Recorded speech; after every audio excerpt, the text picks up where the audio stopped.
back for another UFC 314 main card here. 3-man booth on the Run Pure Sports YouTube channel here. Got JBC, Dan, fresh from Miami. I'm pretty sure these boys are in Miami. JBC looks really nice out there compared to my 7 inches of snow I got in Massachusetts. How you doing? Good. We got in last night. It's been a little too much time late at some reggaeton club, but we can talk about that later. Okay, I'm actually still in get Queens. into the clubs. We'll get into the club talk in the middle of the card. We'll just randomly get into the reggae club that you guys went to. I can't wait to hear some stories, so I'll be waiting. But Dan, you ready to go? Yeah, man, I'm ready to go. I'm still in Queens. This is fucking beautiful Queens, New York behind me. I thought you were going to Miami. No, he's kidding, dude. Oh, dude, I'm clearly in Miami. I was like, I thought you're totally fucking with me right now. I don't care because that's even if that was Queens is this shit outside right now, probably snow. I would assume, anyways, maybe not, but yeah, I wook up to 7 inches outside, which was really fun. So I wake up 7 inches every day, bro. Yeah, you wake up with 7 inches. There you go. I take 7 all day. Seven's a solid wake up call. It's a good wake up call. I know. I am a sucker, Michael. I agree. I'm a total sucker. I think I'm just thinking about all the fucking cold snow that I have outside and how I was freezing my balls off, cleaning off my car, my wife's car this morning. Just thinking about how it sucks here. And then these fucks in Miami. So yeah, pretty much. I got in at night. I actually didn't realize it, but we were like right on the beach. So I woke up and I like leaned forward and saw the water and was like, "Oh fuck! Like this is pretty nice." This is dope. That's good. When you call all your friends in the cold places, like, "Hey, how you doing? How is it out there?" I got in last night. I was like, "There's no fucking view here. This is mid as shit." And then I wake up this morning. I'm like, "Oh, there's the ocean. It's nice." There it is. There it is. All right. Well, we got UFC winners to pick. Last week's card. Man, I'm so focused on this week's card. I already forgot last week's card. Murphy could suck these nuts. Oh, Lerone Murphy card. That's right. The Lerone Murphy card. So I had the top Josh Emmett lineup solo. I needed like 104 from him. So, I mean, once we got out of the first minute, I was like, I'm fucked. Yeah. I think he landed 9 significant strikes in the first round, which is it's not going to do it. He actually scored more than Murphy did. Yeah, like, he would have not counting the win. Yeah, still wouldn't have been enough though.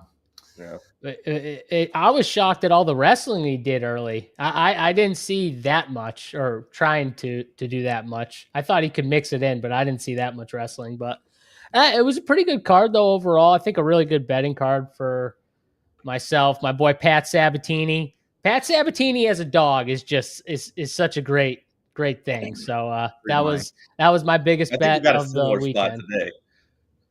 We might, and we'll get to that spot. That's like one out of this whole card. I feel like that fight is like one of the fights that everyone just wants to talk about more than even the Lopes Volk fight. In a way, I feel like people aren't as excited for Lopes.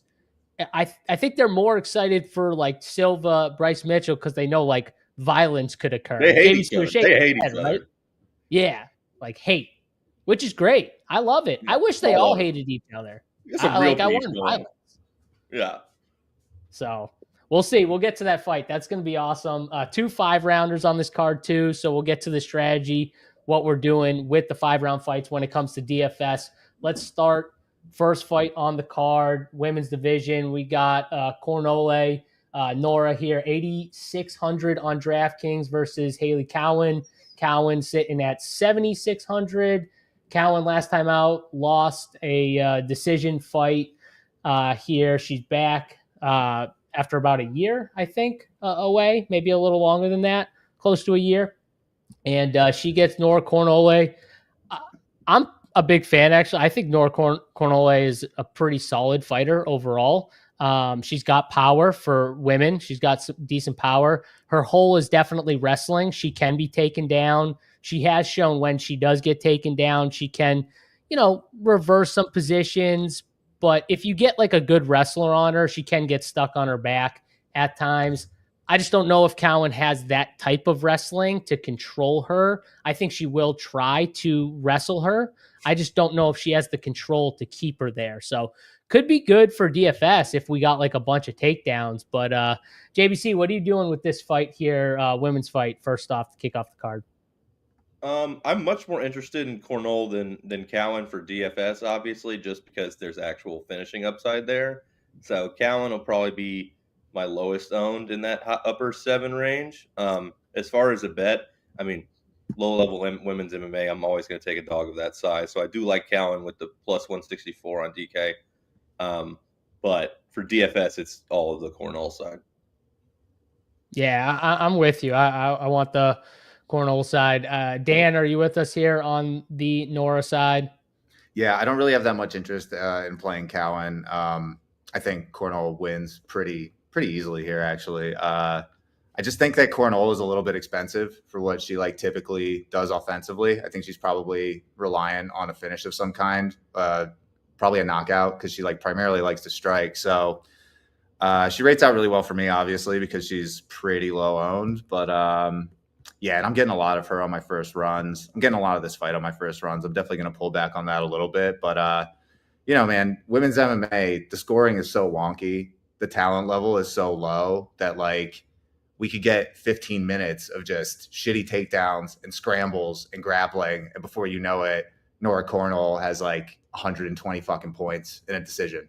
So, I mean, it's a fight that my stuff wants to go like way over on. I'm not going to do all that, but I'm going to have probably a decent amount of this fight just because women's MMA, man, it's so variant. I mean, I don't think this is a terrible fight to get over on. I think Cornolle actually has a chance to finish this girl. If it stays on the feet, I think she's a much better striker. I think she's got a lot more power. I think Cowan's going to force the grappling and wrestling, which could also, in a scramble, you know, you could catch her in a submission or something like that. Because like I said, I don't think her control on the ground is very good. So you can reverse a position here. So I kind of like the finish in this fight for what they are. I think she's plus 300 by KO for a low-level women's fight. Nora, that's pretty good, honestly, JBC. No, I don't mind it at all. Like, you know, Yeah. I think it's Cornolle finish or, you know, the decision would be so coin flippy. That's why I'm betting on Cowan.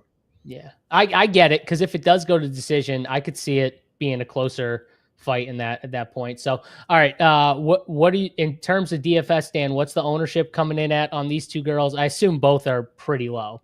Yeah, we have Cornolle at 14, Cowan at 10. I'll probably be about around there on Cowan, maybe a little bit more. Same thing with Cornolle. I'll probably be around like 20 on Cornolle. Mm-hmm. But don't feel great about it. It's just like you have to take your shots on these low-owned women's MMA fights. They're money. Yeah, I'm with you. I'm going to be on the north side. I think I'll be at around 20. I think 20 is a good point for DFS. And I am going to bet her inside the distance because I do think we can get a finish here. Let's go to the next fight on the card. We got Marco Tulio. Tulio 9,200 on DraftKings versus Tresean Gore. Gore sitting at 7K, coming off of 2 guillotine finishes in a row for Mr. Gore. 7K here against Tulio. Tulio, big favorite, sitting at, where is he at now? Minus 550. JVC, what are we doing here with Mr. Tulio at minus 550? Yeah, I mean, pricing, if you add in the pricing value, Tulio, I think, is the best play at the top. You know, minus 175 to win inside the distance. Same number as Chase Hooper, but he's 400 cheaper. Gore, I think you need to mix it in because he does have finishing upside. So I wouldn't just totally avoid playing him. But Tulio, he's going to be, other than the 5-round fighters, probably my top person. Okay, so he's your favorite 9K fighter overall. Yeah. Mm-hmm. Okay. Dan, where do you have Tulio at in your 9K rankings? Is he your top guy as well? And what are you doing with this fight? My top 9K guy is, where is my 9K? Shit. Hold on one second. My top 9K guy is Chase Hooper, followed by Arosa, then Tulio. But that is like, that's with ownership taken into account. I agree with Mark. Like, or JBC, sorry. Tulio is like one of the best plays on the board. Tons of finishing upside. I think he does need a finish though. Like he doesn't like wrestle or grapple enough or really throw enough volume to score well in a decision. So he's another like finish or bust fighter. We have a lot of like the top is kind of shaky in that way yet again, where if these guys aren't getting finishes, they're likely not going to score enough at their prices. Yeah, like especially with DraftKings, like unless you have grappling and wrestling upside, you're screwed unless you get like that big finish or you get a few knockdowns before you get the what was the fight where the dude got like 6 knockdowns last week before he got the finish? The McKee fight. McKee. I never see how many he got like 6 knockdowns and they were actually knockdowns. Like they scored them as knockdowns, I think too. And they still didn't stop the fight until the doctor came in before the second round and was like, dude, you can't fight. He was missing a chunk out of his lip like I'd never seen before. I was like, that's some crazy shit there. But yeah, you would need a ton of knockdowns. And it's kind of why, like, I get why you guys like Tulio as a DFS play. I get why he's like one of the better plays. I think Tresean Gore's like kind of tough though.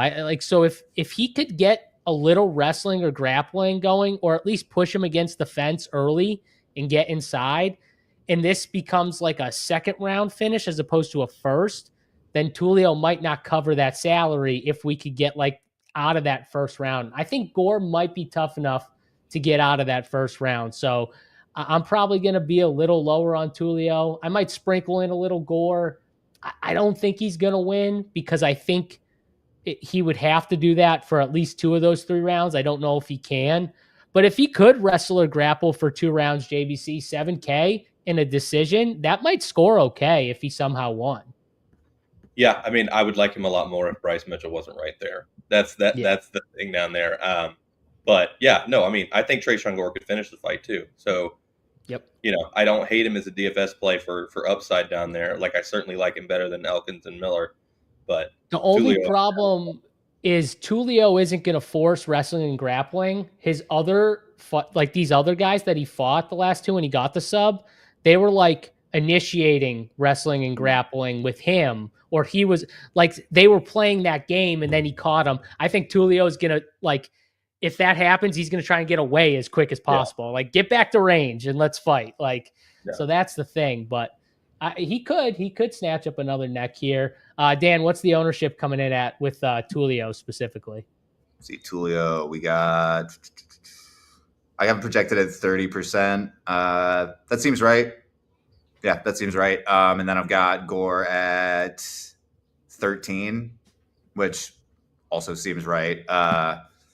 Yeah, I mean, Gore, you're going to play him just for his finishing upside. Like he can snatch up a guillotine, clearly. But Tulio is definitely like one of the best plays in the top end for sure.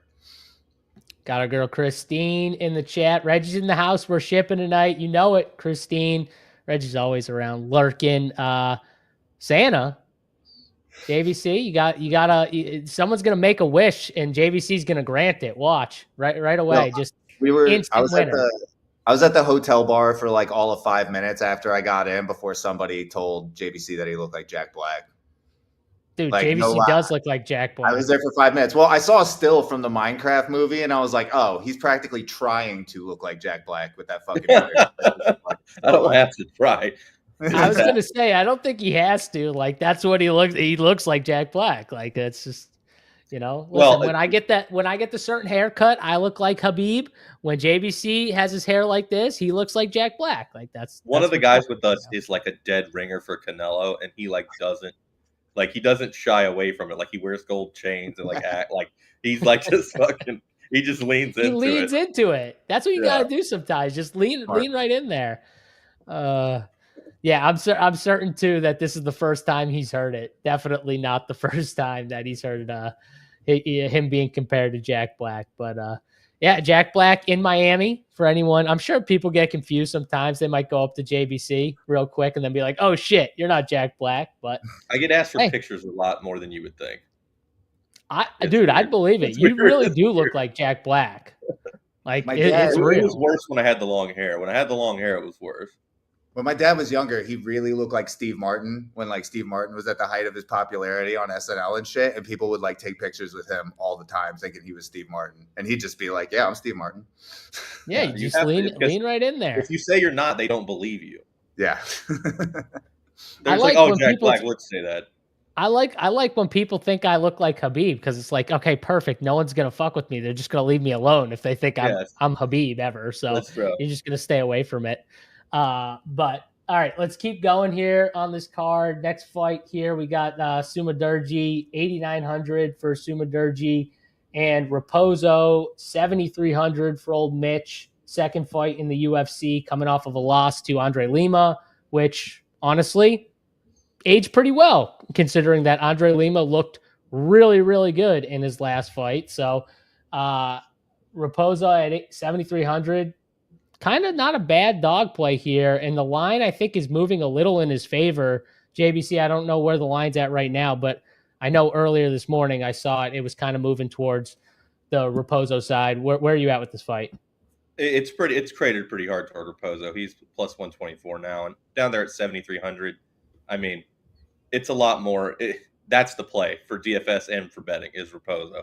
I'll have a lot of him, probably mid-20s. Possibly even higher. Sumudaerji, overpriced, not really that interested when he's, right there next to Nikita Krylov and Oleksiejczuk. I think they just mispriced this.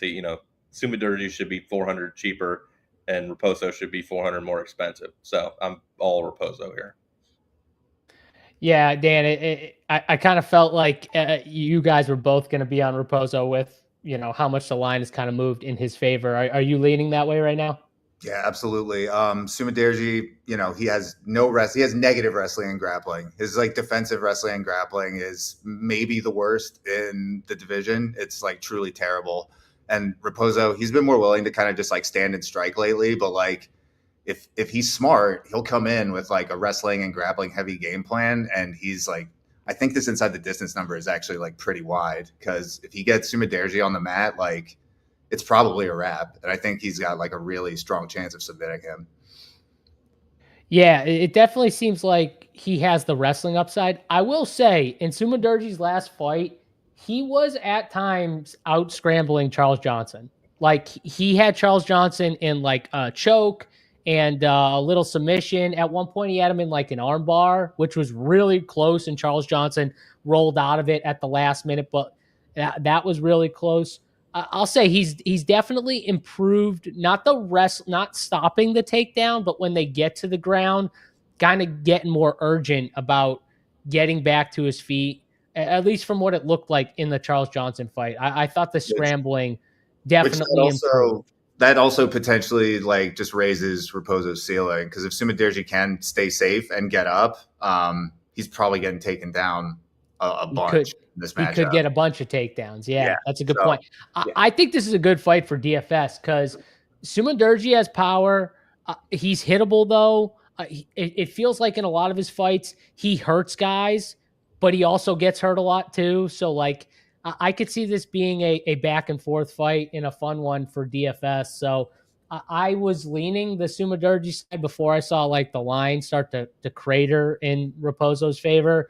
I haven't bet this fight yet.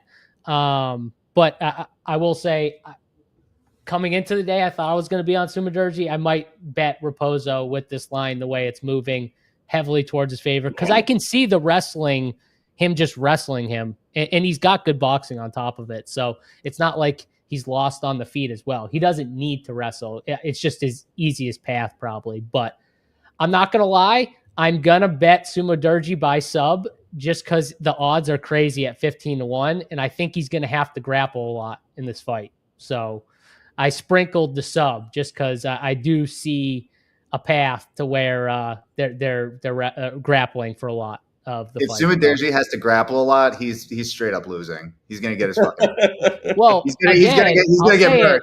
He had Charles Johnson twice. Gilly. He had Charles Johnson twice in two different submissions, and they were didn't really finish close. him. I'm just saying, it was Charles Johnson. They were really close. That was impressive to me. That's all I'm saying. Charles Johnson's tried and true. He's improving, man. He's adding facets to his game. That's Bro, what I'm he's like saying, JBC. Tell him. Jeez. No, he's not. All right, we're on the He's like Reposo side, though. He's I like a think it's a good 30-year-old fight. flyweight. He's not adding shit, dude. Go back and watch the Charles Johnson fight and tell me his grappling didn't improve. I'm not seriously. I'm not going to do that. I'm not going to do that. See? Maybe if Sumudaerji gets another fight in the UFC, I will go do that. But as it stands right now, what's the ownership coming in at on these guys? Because I feel like Reposo might end up getting steamed. Yeah, he will. I've got him at like 15% right now. That's probably wrong. That's probably like pretty low given the line movement. I might update that. I just like JBC. Where do you think he ends at? 13 fights, 20 to 25, because it's like 25. People aren't going to want to play Cedric Dumas, and obviously I'm going to play Cedric Dumas. There's so many good plays at the bottom. Yeah. Like they're not playing Mitch Reposo over God, Bryce. I hate Dumas. I hate that guy. God, I hate him so much. We all hate Dumas, all right? But I get it. No, I get it. Kill or be killed, right? Kill or be killed on that one. So I totally get it. All right. Sumudaerji, what'd you say his ownership was, Dan? He's going to be pretty low. He's going to be, where is he? He's going to be like 14, 15. Yeah, I'm getting over on that for DFS for sure. I can be at 20. I'll probably get like to that. 20 also sounds good. Because he could just knock him out. Like he totally. It's flyweight. It's like, absolutely could. Yeah. Yeah. All right. It's a fight I'm gonna be over on for sure. I might end up being at Reposo and over on Sumudaerji just with the ownerships, especially if Reposo gets to 25. But yeah, it's a good fight for DFS. Could see a lot of takedowns there. Let's go to I think will be an awesome fight for DFS. Probably a lot of violence. Julian Arosa 9,300 here against Darren Elkins.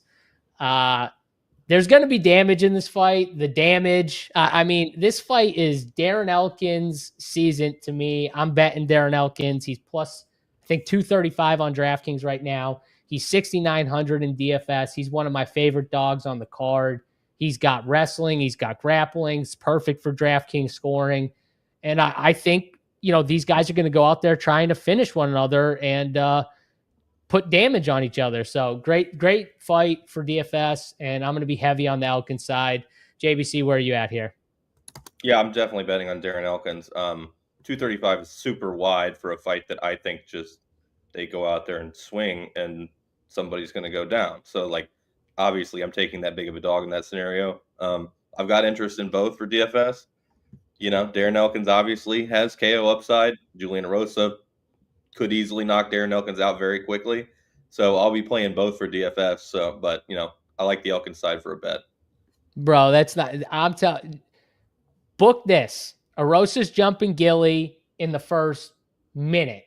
He's jumping Gilly. And it's going to either end with Elkins on top, punishing him, or, the submission. It's going to be one or the other. But if he doesn't get that Gilly, he's going to be in trouble, I think. So I love this fight. I think it's awesome for DFS. I think it's one of the best fights on the card for DFS specifically. Dan, where are you at here? I agree with everything you guys said, man. Like both of these guys have finishing upside. Elkins specifically has a ton of wrestling and control upside. So like he doesn't necessarily need a finish, although his inside the distance line of plus 625 seems like really wide going up against a guy like Arosa who he's been looking good lately, but like he hasn't been getting cracked really. So I think that chin is still very vulnerable. So yeah, I love both sides of this. I agree with you. I think this fight ends inside the distance. It's a great fight for DFS for sure. Arosa is like is going to be like one of my top exposures in the 9Ks for sure. Yeah, I think he's probably the second best 9K guy for me, at least. I think I have Chase Hooper as one. Also, too, with ownership, I think everyone hates paying for that most expensive guy, too. So I think Chase Hooper, I always feel like when they get like 96, 9,800 type plays, I feel like the ownership gets just suppressed in general because people don't want to go all the way up to those plays. But Well, so Hooper actually isn't hard to fit on this slate. That's what I'm saying. There's a lot of dogs that are really good, so he might not come in low. Well, so many really good dogs, and also like he's 9,600. The next most expensive fighter after him is Arosa at 9,300. So like, there's a big gap there. There isn't like too many other there aren't any other high 9K options to spend on. So like, you got to spend the money somewhere.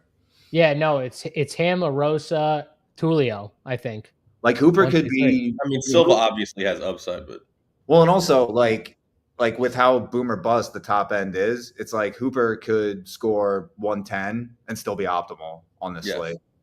100%. Yeah, that's the thing. Like, he doesn't need 130. One of these 9K guys is going to be in the optimal. It's just like, they might not need to score like 120 to get there. They might only need. You think two? Probably have two. Yeah. Yeah. Well, with all the value. I agree that there's going to be two. All right. Anything else here on this fight? We're all betting Elkins, I assume. Yeah. Everyone's in there. Oh, yeah.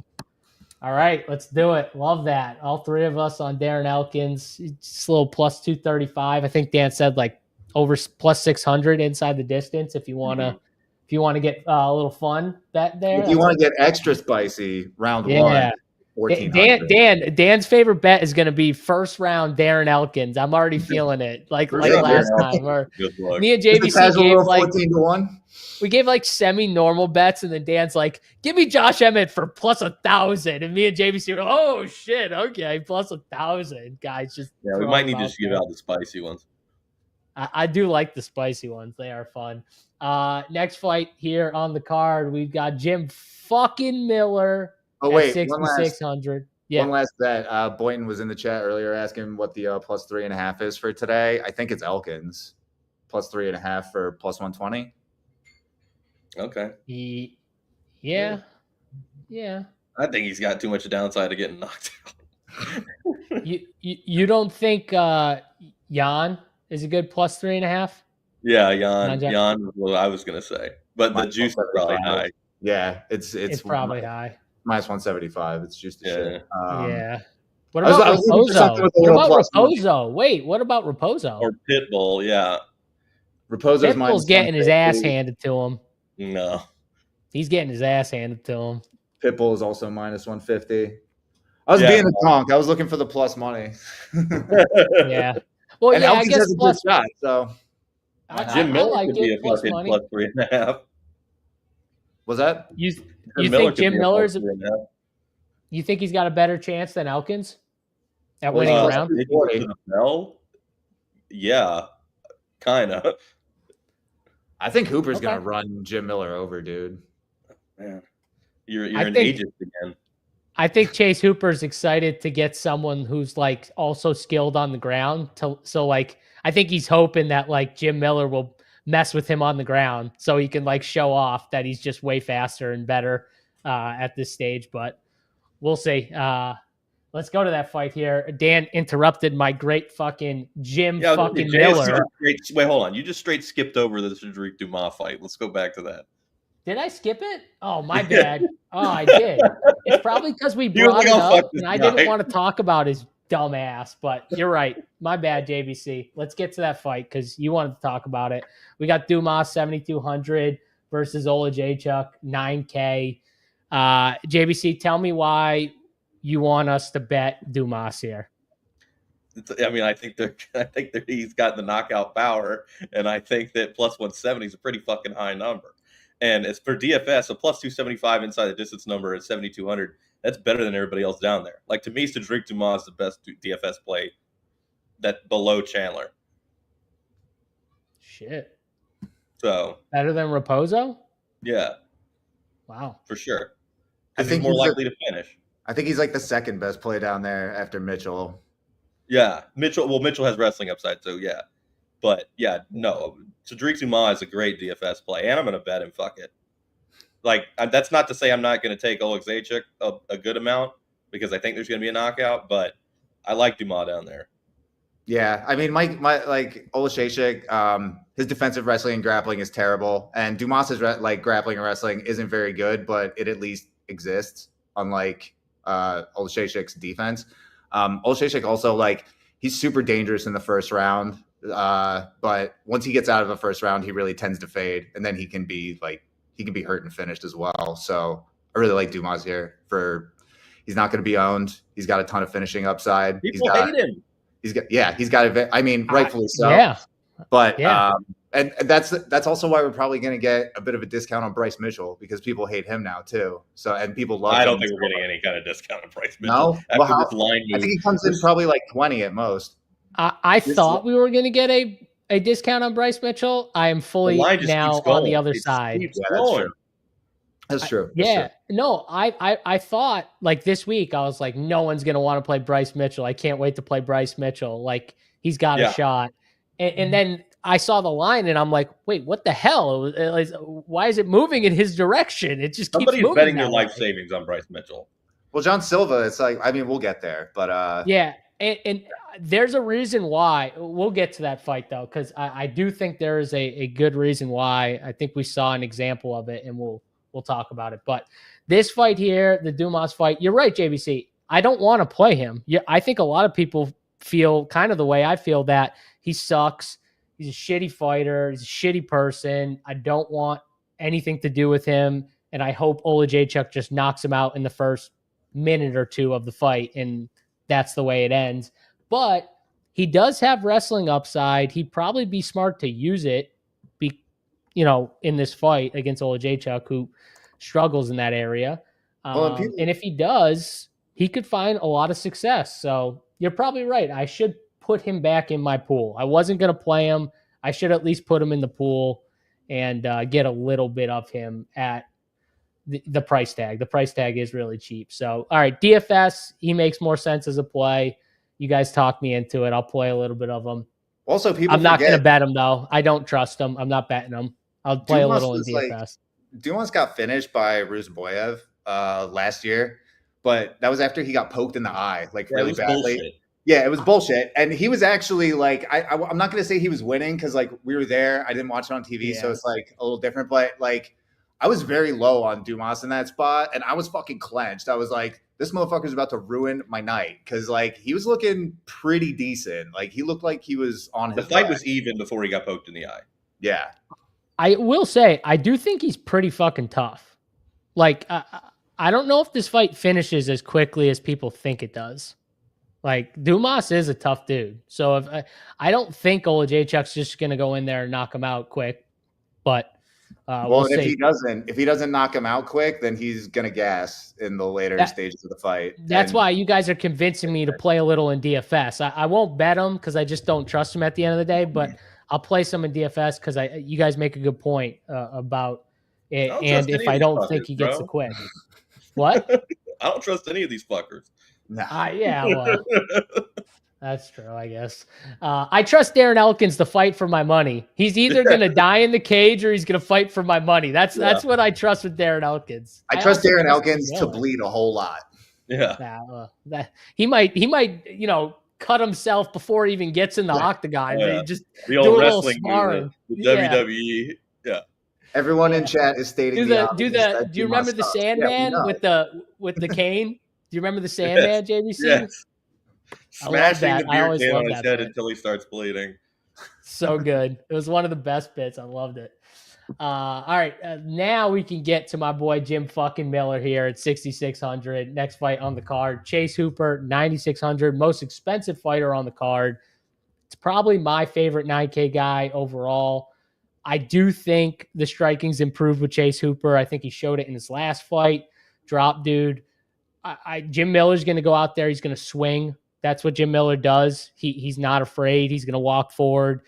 Problem with Jim Miller is he's just a little slower now. He's obviously really old. And I think Chase Hooper's just going to be a little quicker, whether this fight goes to the ground, whether this fight stays on the feet. So the power might be on Jim Miller's side, but I don't think it's going to matter because I think Chase Hooper's just going to beat him to the spot and probably drop him and find a sub. But that's where I'm at with this fight. I hope Jim Miller wins. I'll be rooting for Jim Miller, but I do think Chase Hooper wins this fight. Dan, I see you kind of shaking your head. You on the Chase Hooper side? Oh, yeah, definitely. Favorite 9K guy. I think he runs through Miller. Like we discussed already, there aren't other high-priced 9K options. There's plenty of live dogs. I see no reason not to jam him. Like, honestly, his last time out, I don't remember what he scored, but it was really mid for what it looked like he was doing. And I think that's probably like 113.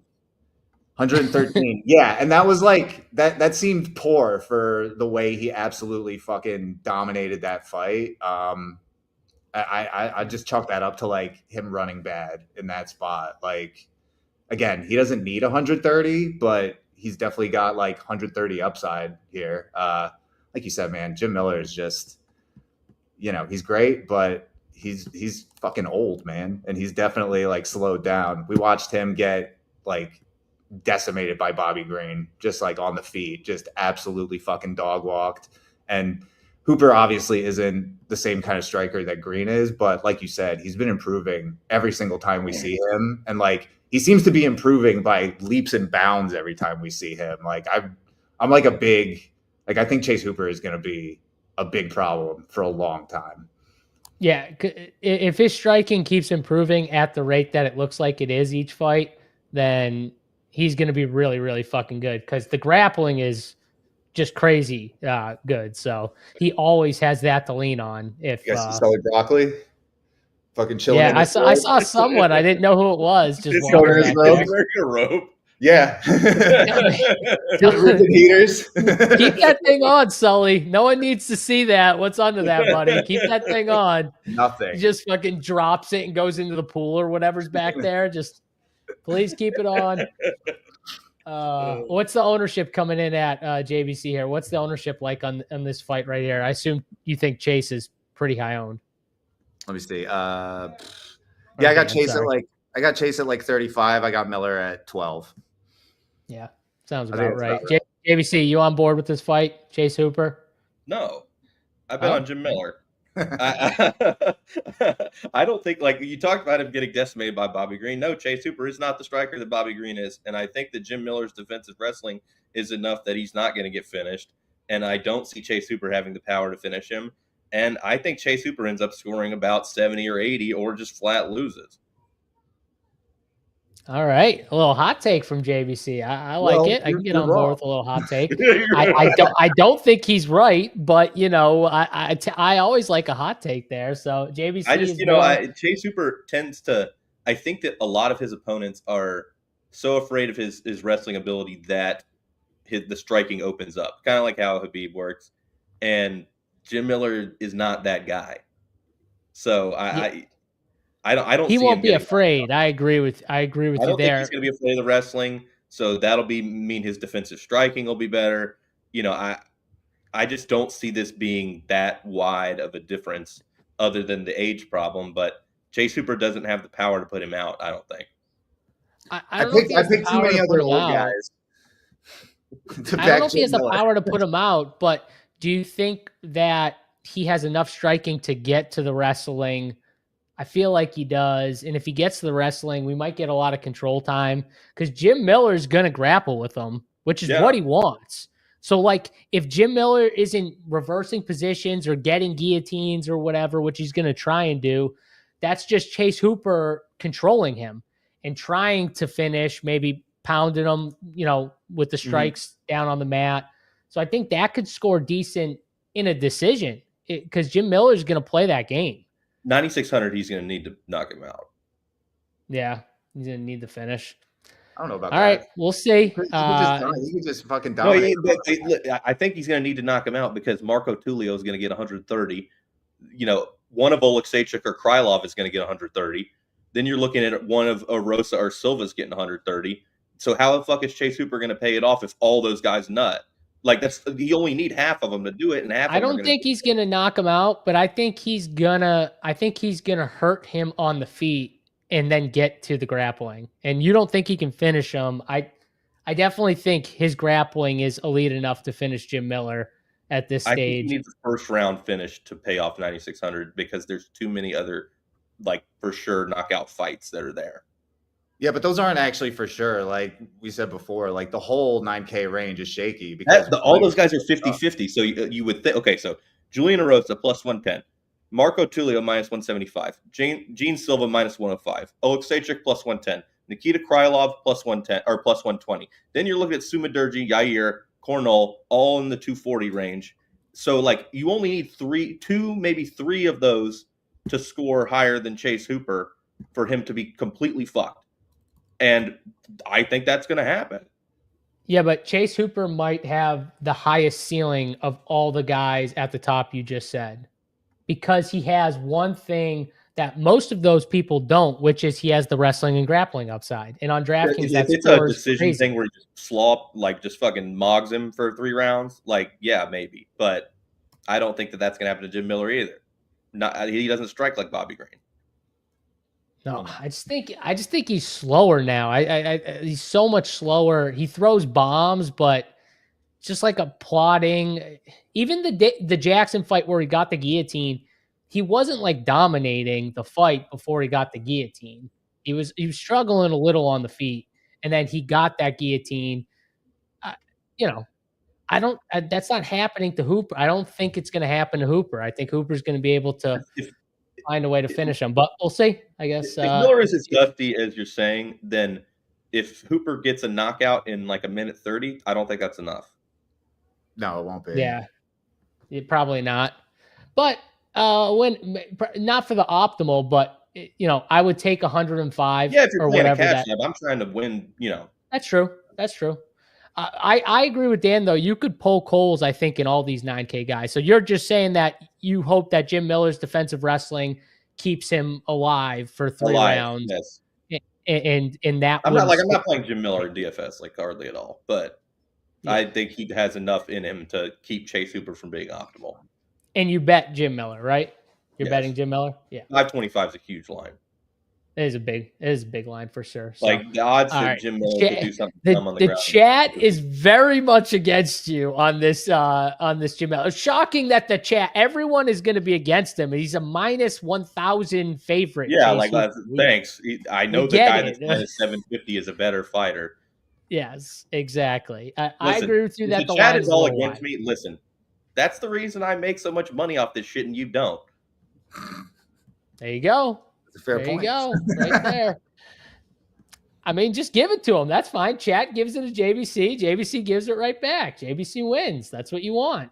All right, Dan, are you betting Jim Miller or are you betting Chase at the line? I'm probably not betting this fight. I mean, it would be Jim Miller, but I don't think he wins, man. I'm going to sprinkle him in for DFS just because, he could lock up a sub at 6,600. He really doesn't have to do all that much, but like, I'm fully on Chase Hooper in this spot. You also talk about Chase Hooper being a price differential at the top. Jim Miller is a price differential at the bottom and unlocks some lineups that no other fighter can. So if he only gets 30 or 40, you could end up in a scenario where that works. It's less likely on this card with 13 fights, but it's certainly on the table. My problem is Darren Elkins, I think, is just a better overall 6K fighter in general than Jim Miller. I think it's just much better. Yeah, I got the exact same shit when Ovent St. Preux was fighting whoever the fuck. Oh, I remember that fight. It was people Ryan came at me Spann, for right? that too. Was it Ryan Spann? It was Kennedy, right? Mm-hmm. Kennedy. No. Oh, yeah, it was. Was it Kennedy? Yeah. I think it was. Okay. That was one of the rare nights that I was like not at home watching the card, and I just opened up the app and saw Ovid St. Preux like 90+ points. I was just like, "What the fuck is going on?" You just closed it right down after 2. You're just like, "Fuck this! I'm don't look here. at that anymore." Yeah, I'm dead. All right, let's go to the women's division here. We got Jan Robin, 8,300 for Verna versus Yan Chaonan, 7,900 for Yan. I'm on the Yan side. The line's moving in the Yan side. I think she's the better fighter. I think that everyone's looking at the gap on the ground for Verna, but they're not looking at the gap on the feet. So everyone's talking about, I've heard a bunch of people talking like there's a massive gap on the ground. Well, yeah, but like, what if this plays out on the feet? I think Yan is way better on the feet than Verna. And I think she wins either a decision, like 29-28 decision, or I do think there's a chance she could find a knockout against Verna. She definitely has the striking to do it. So I'm on the Yan side heavy. I bet her. I'm playing her in DFS. I'm much lower on Verna. JBC, it looks like you're on the same side as me. Yeah, I think we've gotten a little out of hand with the Verna love on these lines.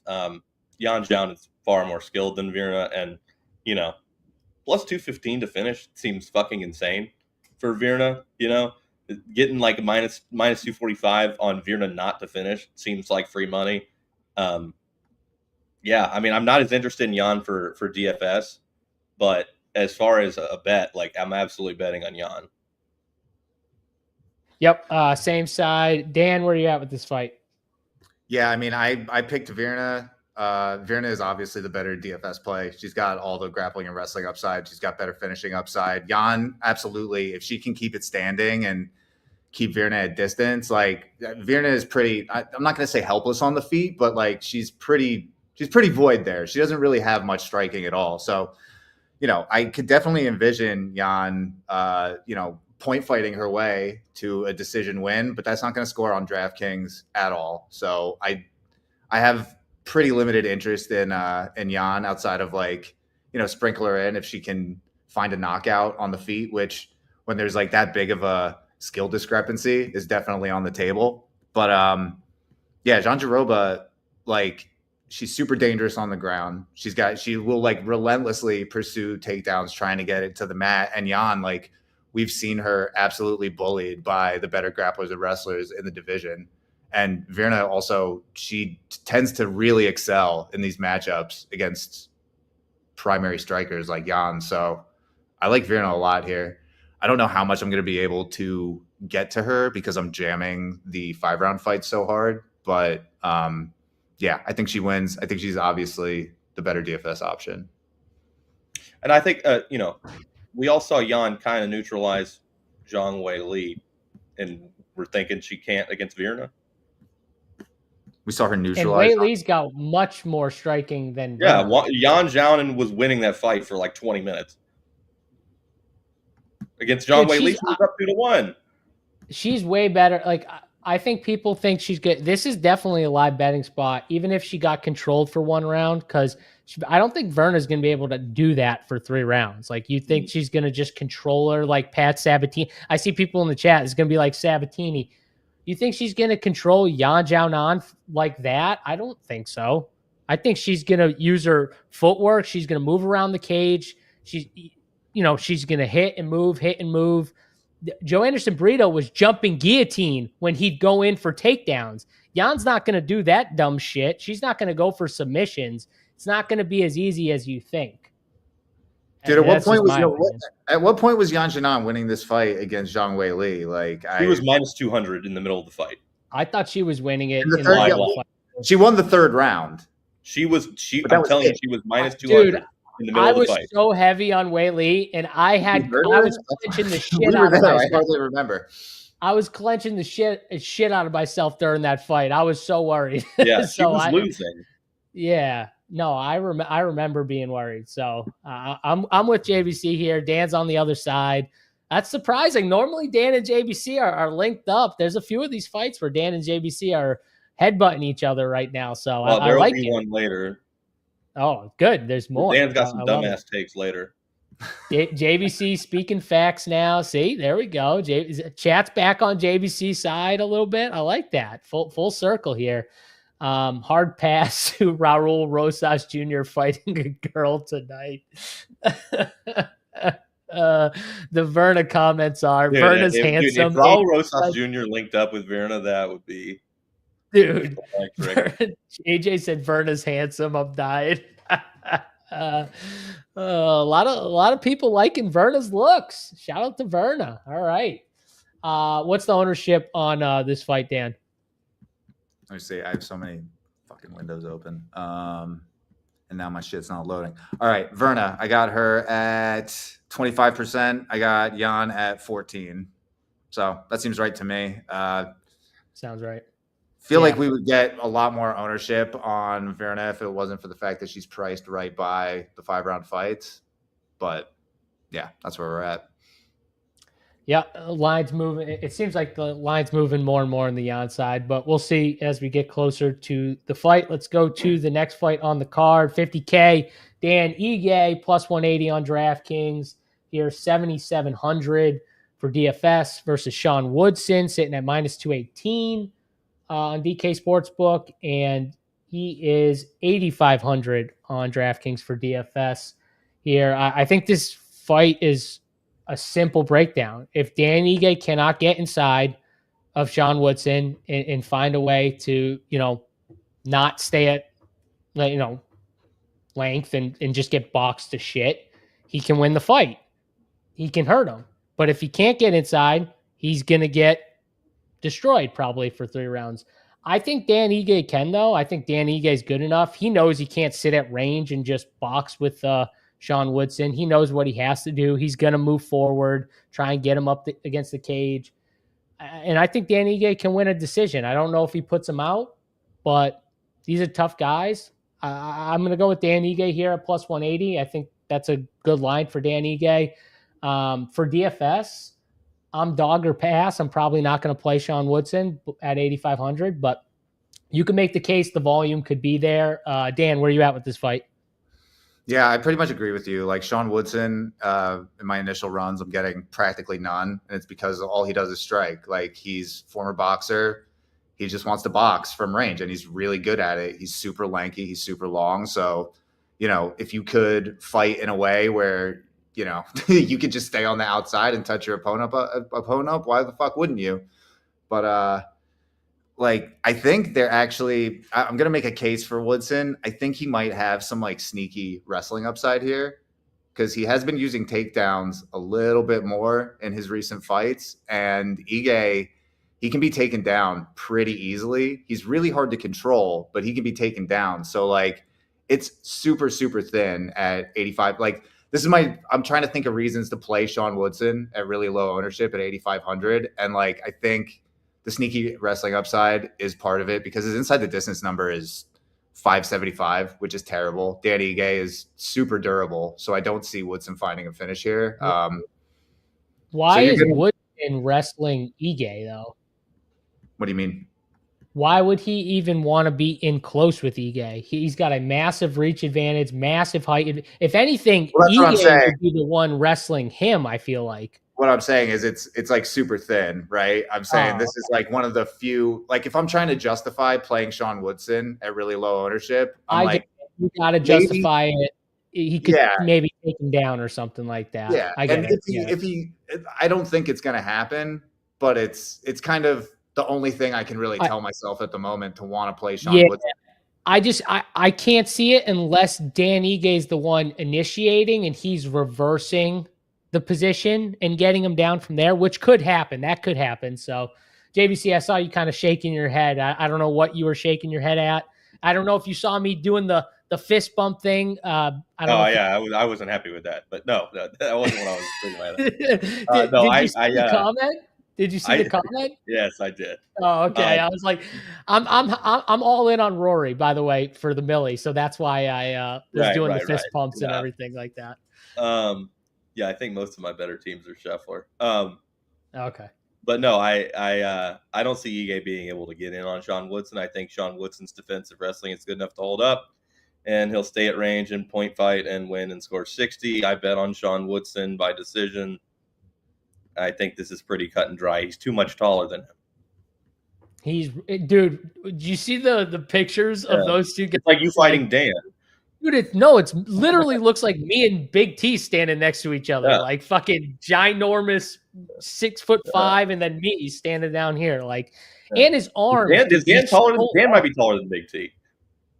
No way. Are you 6'5"? No, fuck no. I was gonna say you fucking bullshit. No, I'm 6'1".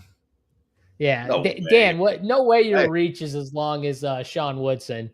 No fucking way. No, absolutely not. That dude's arms are so long. His reach is ridiculous. All right, so JBC, you're on the Woodson side. Do you think he finishes Dan Ige, or is it a decision? No. This is just going to be, jab, jab, jab, jab. Maybe and then Ige maybe pulls in on the cage, and Woodson prevents the takedown, shoves him back at range. Jab, jab, jab. Repeat. Yeah, it's probably a terrible DFS fight. Yeah, I don't think. I don't even think Woodson wrestles. I just wanted to throw it out there as if you wanted to take a shot on him he's not even coming in that low own though, man. It's 19%. Woodson can grapple a lot better than people think he can. Right. But he just only uses it on defense. He's not going to. He just doesn't want to grapple if he doesn't have to. Like he would just There's prefer no reason to when every other guy Right. is going to have a stronger core than him.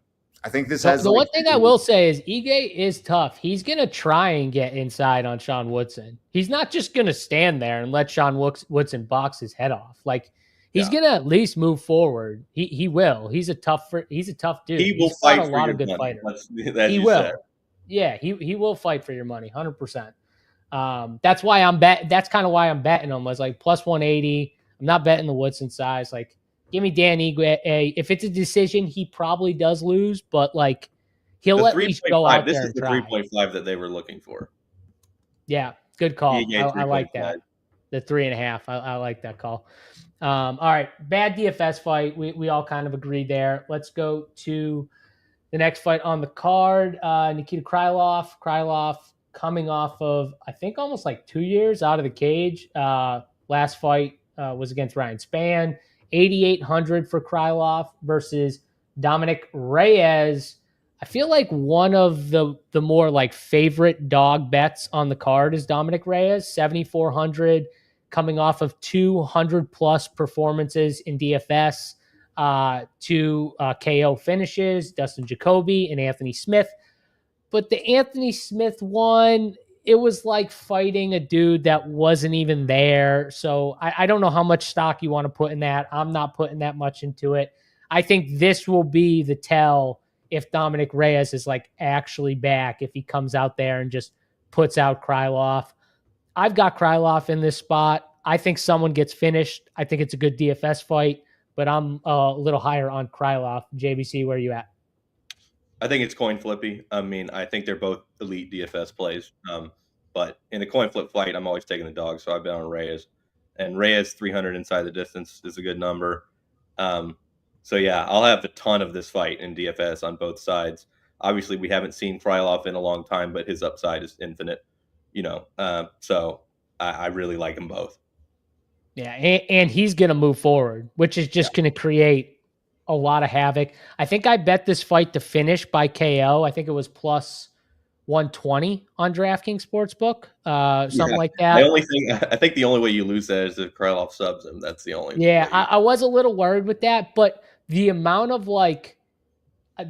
just like chaotic, like shit that's going to happen in this fight from how Krylov fights, I think it's just going to come with Dominic Reyes. This is going to be something serious.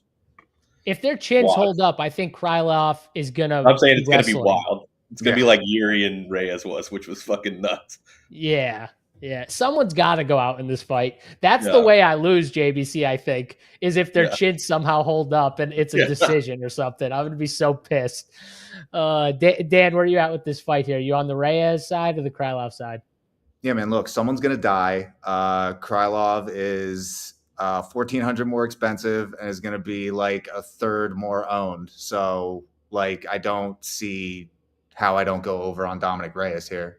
Like, I'm going to play a shitload of Krylov too, but like Reyes is easily one of the best plays on the board. Like, I mean, they're just going to there's not really much else to say. Like, they're going to go out there and swing and someone is going to die violently and it's going to fucking rule. Not every fight for DFS, in my opinion, you have to play both sides. This is one of those fights where this is the perfect place on the card where I will be just obliterated and then take a tequila shot and then just not remember the main card. That is how this is going to go. This is going to be the turning point, the Dominic Reyes fight. I hope it's a good turning point, but this will be the turning point for Jay. So know that if you're in the chat at Rumpier Sports, which by the way, RPS 15, if you want 15% off, come in, you can hang out with us, sweat the fights with us. By this fight, JBC in the chat, you'll know it's the turning point, just so you know that. And if it doesn't go in JBC's favor, then watch out. I mean, I'm betting Reyes, but like for DFS, I'm gonna have them both so high that I just want to see somebody die. This is a fight I think you jam. So I'm with you 100%. All right, you guys are betting the Reyes side. I bet fight to end by KO at plus 120 on DraftKings. Let's go to the next fight. I think this is the most anticipated fight on the card. It's just my opinion, just from the way it's been kind of built up all the videos, Gene Silva barking at Bryce Mitchell flinching a little bit, Bryce Mitchell looking like he's in good shape. I think this is going to be a really good fight. And I think everyone has a completely different opinion and are like way on one side. It's like the Gene Silva people, it's like he's got the death touch. When he touches him once, Bryce Mitchell's dying. And the Bryce Mitchell people are just like, no, dude, Charles Jourdain took him down 3 times. Bryce Mitchell's way better of a wrestler, grappler than Charles Jourdain. If he takes him down 3 times, he's not even going to need 3 takes. He's going to control him if he does that. So, what gives here? And Bryce Mitchell's sitting at, 7,100 on DraftKings with all the takedown and grappling upside. And Gene Silva with the power and KO upside, 9,100. So which side are we on? I'm on the Bryce Mitchell side. I was watching the Charles Jourdain fight and I was listening to DC talk, and he was talking about how the way Gene Silva stands, it's like so easy for a good wrestler to grab a single because he like sits back. It's like his head's back behind his hips or something like that. I don't know the technical shit, but he was talking about it and I'm like, that makes sense. Like he's sitting back here. He's not over his front leg. So like, I think Bryce Mitchell is going to see that from just watching him fight and be like, oh, I can take this fucking guy down. Like it's going to be Bryce easy. Mitchell watches tape. I don't think he even owns the fucking TV, dude. VHS. I'll bet you this, Dan. I think he took this fight more seriously than any other fight he's had. Yeah, I mean, I'm sure. I'm on Mitchell as well, man. Like, I think the discrepancy in the wrestling and grappling is just like people are not accounting for that enough. Jean Silva, obviously very powerful, but I mean, Mitchell got knocked out one of the most violent ways we've ever seen at the hands of Josh Emmett. But I don't think he's historically been really durable, and we haven't seen him. I mean, granted, his last fight was against Kron Gracie, so that didn't really tell us all that much. But I don't think it's necessarily like a foregone conclusion that Bryce Mitchell's chin is just dust.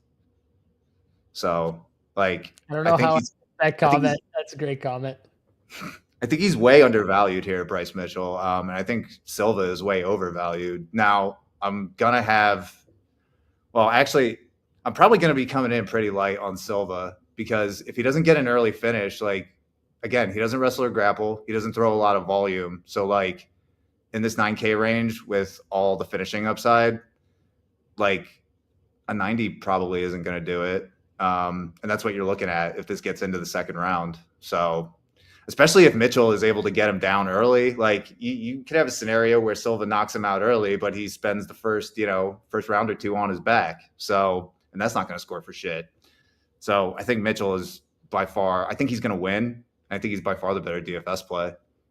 Yeah, I think from a DFS side, if you're looking at how do I fade Gene Silva, it's like if Bryce Mitchell can get him down once and control him for most of the first round, well, there goes first round upside in a finish, and he's probably not doing a ton of damage or striking in that scenario. So even if he gets like a second round finish, it's probably not going to score well. For Gene Silva to score well, I think you need an early finish, right, JBC? He would have to knock him out off the bat. And, obviously that's plausible considering what Josh Emmett did to him. But I'm with you guys. Bryce Mitchell Gene Silva can't handle a wrestler like Bryce Mitchell. So if his chin holds up whatsoever, he's just going to control and win pretty easily.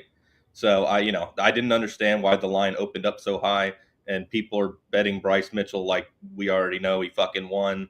He's down to plus 164 from plus 400 or whatever the fuck it was.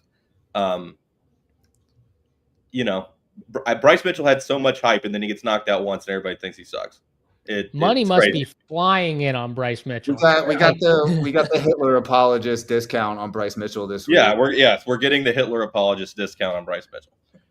Yeah. Well, I still can't believe that people are on Bryce Mitchell because I thought everyone was just going to be against him. But yeah, maybe. But it's crazy. Put him in the same lineup with Shadrick Dumas, all the people that everybody hates.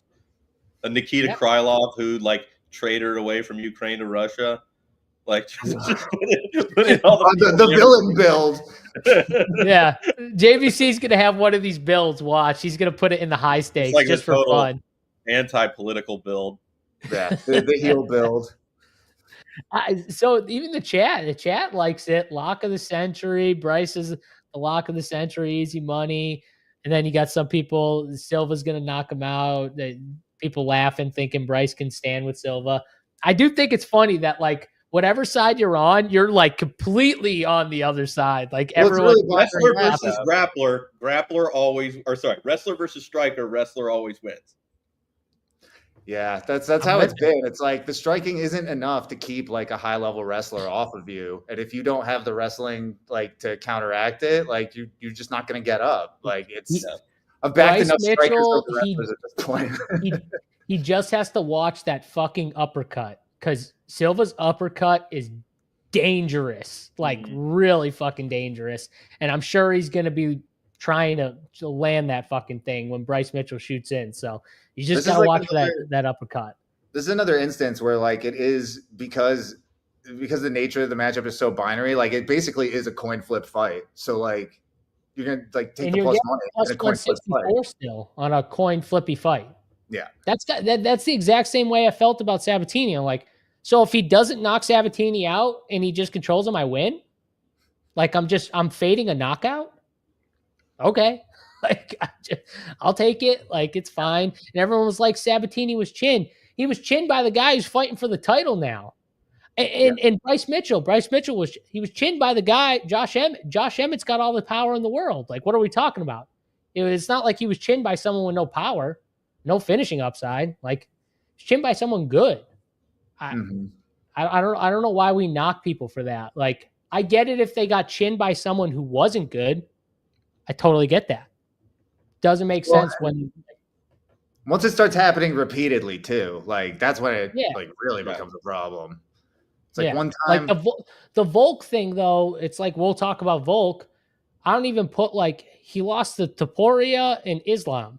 So, like two of the best fighters we'll ever see. Probably you still took those shots from Topuria and Islam. You did. That's true. But I'm just saying those are two of the best fighters in the UFC. Like, period. Yeah, the accumulated damage for Volk is still there, but it's like the circumstances surrounding those knockouts were like they weren't ideal situations for him at all. We'll get there. He also, the Makhachev fight, he also took it and he was like fat and out of shape for Volk. Like I've been drinking every day, not training. Yeah, it just like went in there and got slept. So we'll see. We'll get to that fight here. Next fight on the card. We got Yair Rodriguez sitting 8,700 versus Pitbull. JBC's favorite Pitbull here. Patricio, he's sitting at 7,500 on DraftKings. Line is moving in the Pitbull favor. Looks like a little bit, sitting at plus 136 on DraftKings Sportsbook right now. Yair minus 162. I'm on the Yair side. I think the length, the height is going to be too much for Pitbull. The way he fought his last fight, he was just waiting to counter. It was kind of slow, plotty. If he does that shit against Yair, he's going to get put out by Yair. He got dropped in his last fight too, almost got finished against someone who, in my opinion, I don't think is even close to the fighter Yair is. I'm on the Yair side. I think he finds a finish in this fight, or he just dances around and, beats him up for 3 rounds. But I like Rodriguez a lot. JVC, I know you're on the other side. What do you think of Pitbull?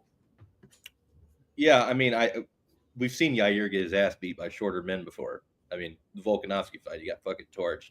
But, I just think that Pitbull's a more complete fighter. He's getting up there in age, but Yair isn't exactly young anymore either. He's in his 30s now. Yair's coming off 2 losses to guys that, I think are comparable. And, I think it's going to happen again. You think that Pitbull beats Volk or Ortega? Ortega, yeah. Ortega's fucking tough. I don't. Interesting. All right, Dan, where are you at here with this fight? Split the tie, 1-1.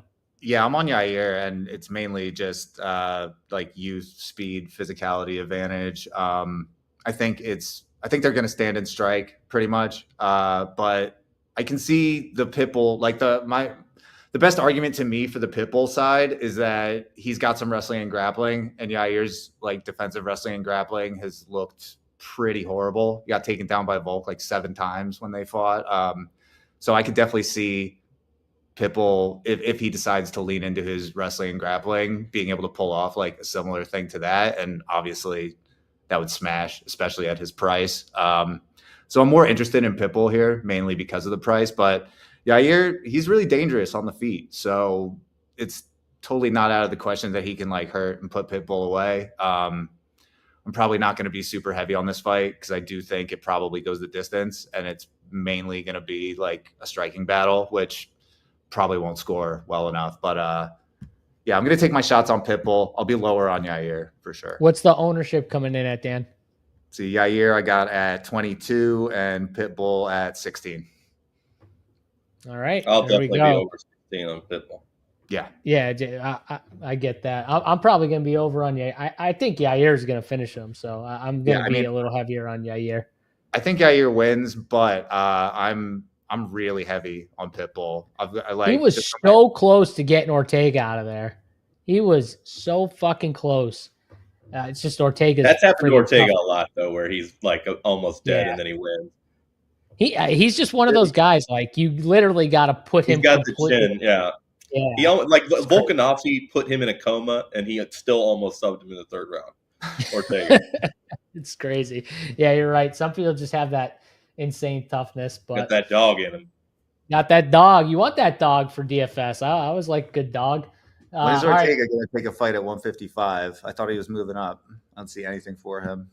Hold on. I can't click on it. Black Belt Bobby. How much? My tickets for tonight were the cost of free as shit in a suite. Shout out DraftKings, baby. Shout out DraftKings.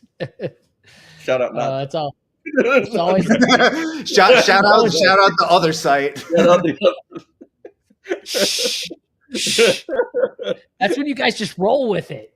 I mean, yeah, it's always nice to get those free suite tickets. Those are always fun tickets. So that's the only time I've ever been in a suite. No, I lied. I went to New Jersey, but it was like one of those ones where you just like buy a bar stool and you're in there with like 30 other randos. It's still good, but you know. It's the only time I ever. I'll say we were in a suite for Colby and Yeah. What was that? Was it 2? I was in a suite with you for something else. That was Adesanya and Cannonier. Yes, that's what it was. Yeah. I was with Dan at Colby. Yeah. Oh, okay. Yeah. Okay. I usually get some Trump again tonight, like we did that night. Oh yeah, is he gonna come through? I guess he lives down here. Sully's back. Oh, he's got the front open. Can we? Sully Broccoli. Are y'all still going? Yeah. you gonna give a winner, or are you just gonna walk by? You're just gonna walk by. You gonna give us some winners? What's your favorite bet? Patty lad. Patty. All right, there we go. We're getting to that fight right now. So we got Sully's pick on that fight. Patty Pimblett, 8,400, and Michael Chandler, 7,800 here. I see a lot of people on the Chandler side. Chandler KO, I think, is a fun bet people are liking. 7,800 for Michael Chandler. Patty Pimblett, 8,400 on DraftKings. Patty sitting at minus 162. I think the line's going a little bit towards him now. JBC, where are you at on this fight? So the line really skyrocketed toward Pimblett, and that gave me a lot of pause because my head was telling me Michael Chandler's better literally everywhere except for jiu-jitsu. And so I didn't really see very many paths for Patty to win this fight. But then after the weigh-ins, the line started coming back down, and I'm full bore into Chandler now. I think Chandler's going to come out and just fucking floor him, and that'll be it. Like, first-round knockout. Love Chandler for DFS. Love Chandler for a bet. I'm all with Chandler. Yeah, Dan, I assume you're locking this fight, so I assume you're going to be just jamming it. But what are you doing here? And who do you like? So I literally just like put a rule into the builder that said, give me one of each 5-round fighter, and it split them completely down the middle, both fights. I got 50-50 on each, and I think I'm probably just going to roll with that.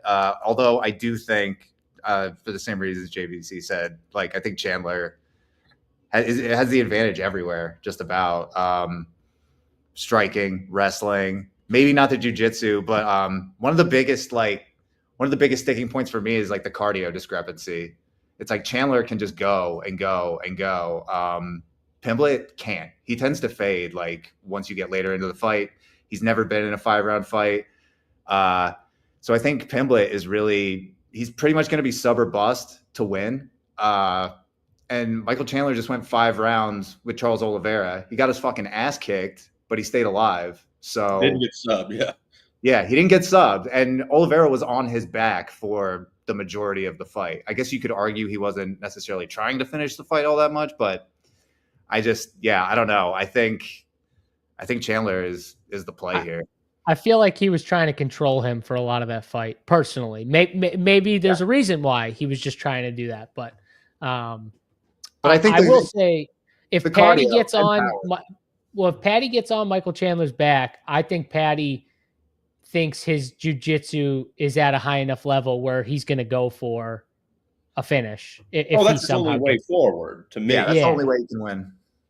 Yeah. So I get what you guys are saying. I do kind of agree that Michael Chandler, outside of the jiu-jitsu, like the grappling, he's not better. Like he's not a better grappler than Patty. Patty's a much better grappler than he is. I don't even think it's close, to be honest with you.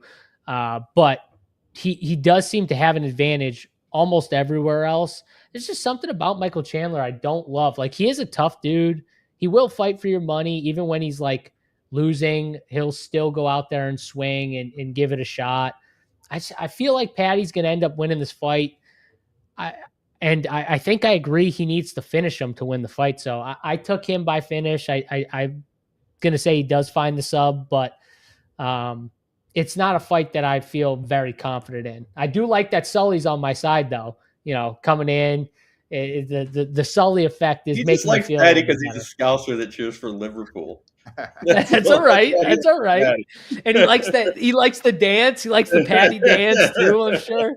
I mean, look at that robe, man. He definitely likes the Patty dance. So he wants to see a little Patty action.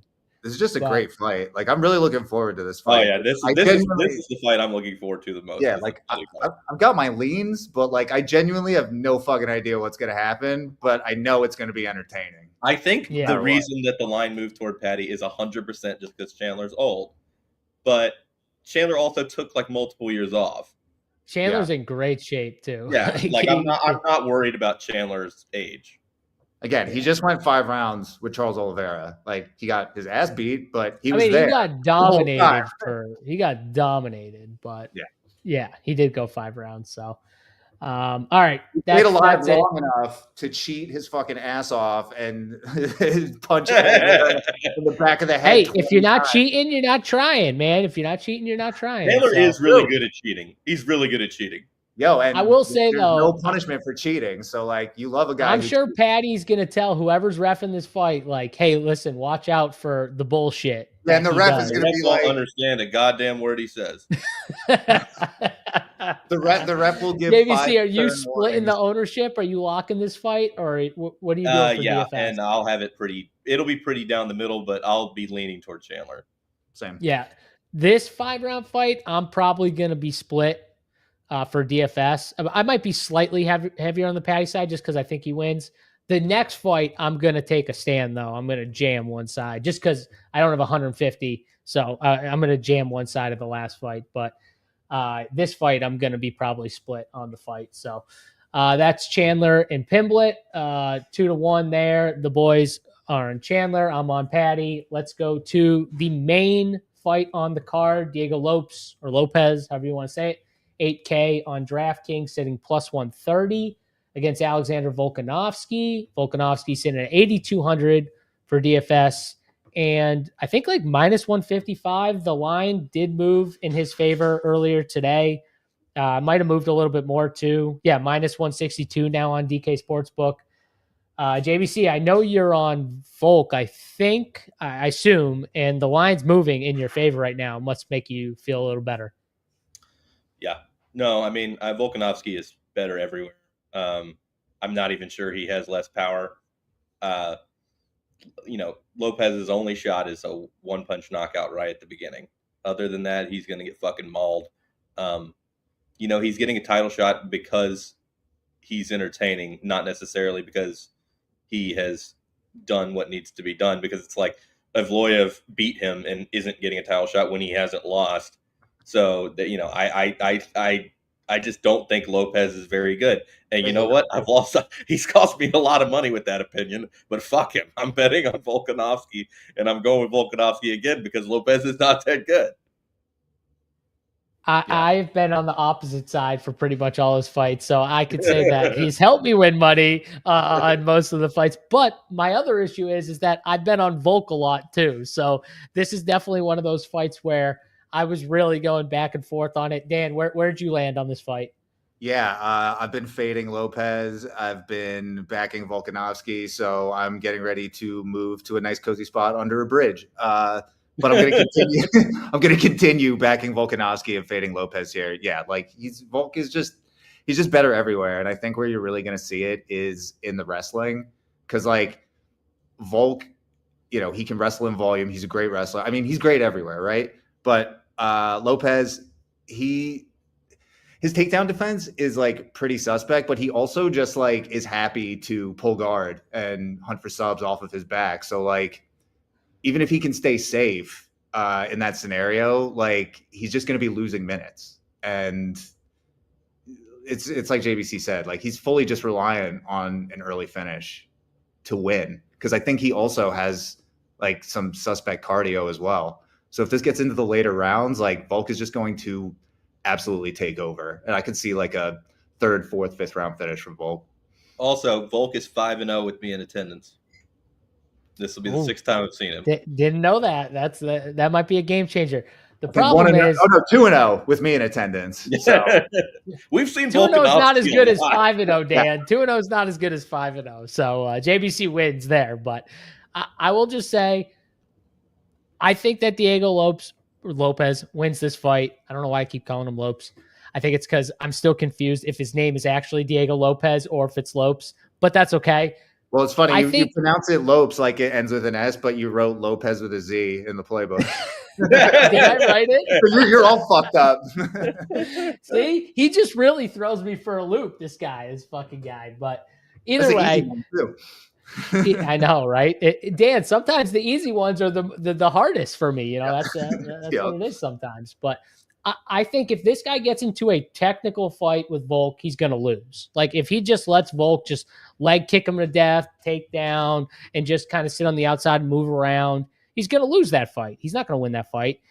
If he just goes in, though, and he just moves forward and he says, fuck this guy, and tries to go for it, I think he can find a finish. I think he's the more dangerous guy.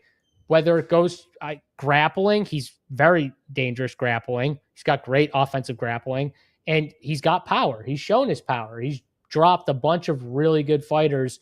So, we've seen Volk get dropped. You guys talked about it with he still took those shots, even though they were against really good fighters. He still had to take those shots.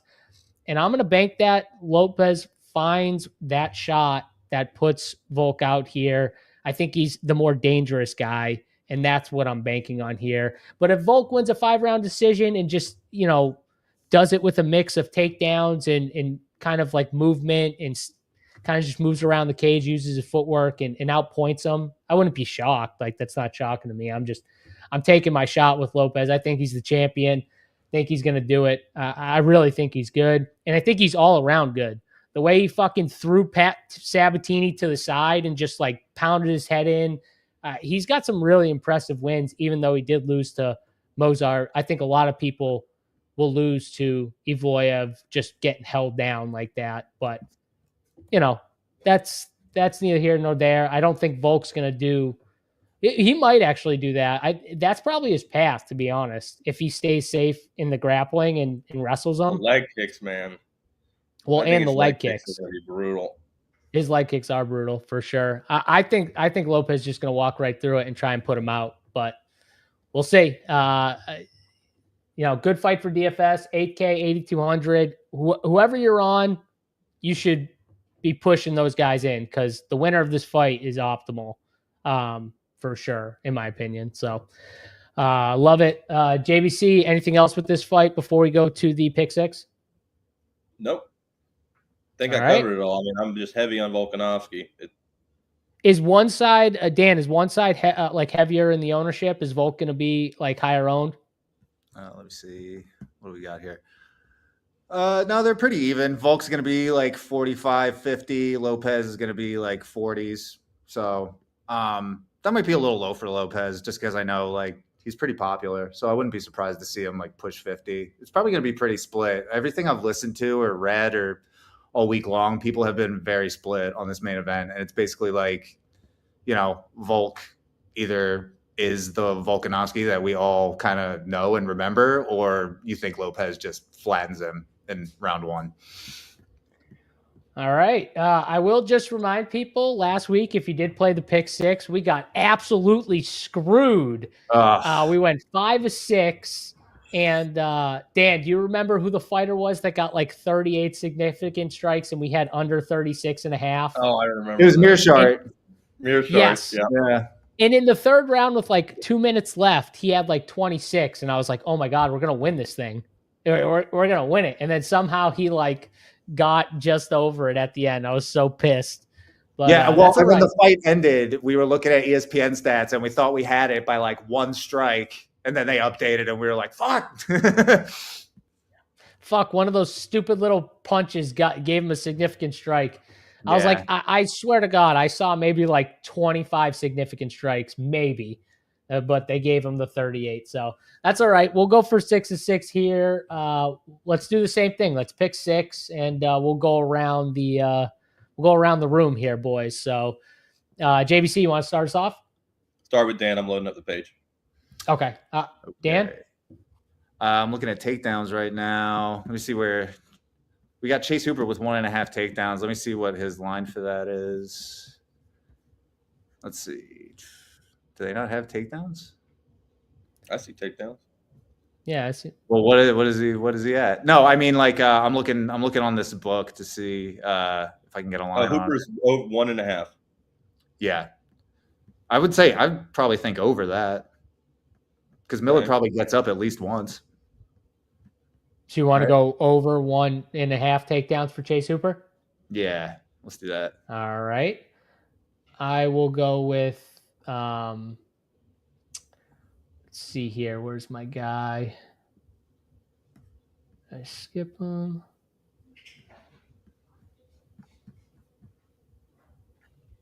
I'm going to go with my boy Yair over 84.5 fantasy points. JBC? Sean Woodson over 68.5 significant strikes. Sean Woodson. Actually, I want to go over significant strikes too. That's better, I think, for Yair. I'm going to go over 56.5 and Sean Woodson over 68.5. Mm-hmm. All right. Dan, back to you. Yeah, let me get Lopez. I think probably Lopez less than 75.5 significant strikes. I like that. So that covers you in the event that he just knocks Volkanovski out early, or he gets wrestle fucked. Yeah. Yep. Or I like that. That's a good one. There was another one I liked too. Oh my God, his line moved. So yesterday I dropped this prop. Oleksiejczuk significant strikes. I dropped a pick 6 in our Discord over at runpuresports.com. His prop was 30.5 significant strikes. It's now up to 39.5 for Oleksiejczuk, which I think is a way better line. Okay, I won't. That was going to be my bet. I won't do that though. Let's go with. I'm going to go fantasy points, actually. Or no, fight time. Fight time's better here. I'm going to go under on Julian Arosa, Darren Elkins, 12.5 minutes of fight time. JBC? Volkanovski over 84.5 fantasy points.